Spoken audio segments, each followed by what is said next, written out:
أهلا بيكم مع وصفة جديدة من وصفات Heaven's Kitchen.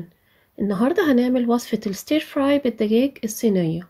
وصفة لذيذة وسهلة جدا في عمايلها، وكمان مناسبة للناس اللي عاملة الكيتو دايت أو لو كارب دايت. يلا بينا نبتدي. في طاسة على نار أعلى شوية من المتوسطة هنحط 3 معالق كبار زيت زيتون، وأول ما يسخن هنضيف صدر فرخة متقطع مكعبات متوسطة ونقلبها لغاية ما تبتدي تدخل في السوا وتاخد اللون الأبيض.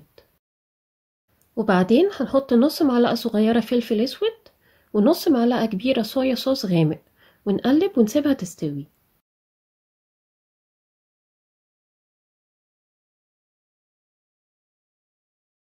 وأول ما الفراخ تستوي نخرجها من الطاسة، وفي نفس الطاسة هنحط بصلة كبيرة متقطعة ونشوحها لمدة دقيقتين. وبعدين نضيف كوبايتين من الجزر وكوبايتين من البروكلي وعود كرات متقطع حلقات، ونفضل نقلبهم لمدة حوالي 5 دقايق. وبعد كده هنضيف كوباية من الفلفل الأحمر وكوباية من المشروم ومعلقة كبيرة زيت سمسم ومعلقتين كبار صويا صوص فاتح ومعلقة كبيرة اويستر صوص، ونقلب لمدة دقيقة. وعايزة اقول لكم ان الصوصات دي هتخلي الطعم زي بتاع المطاعم بالظبط.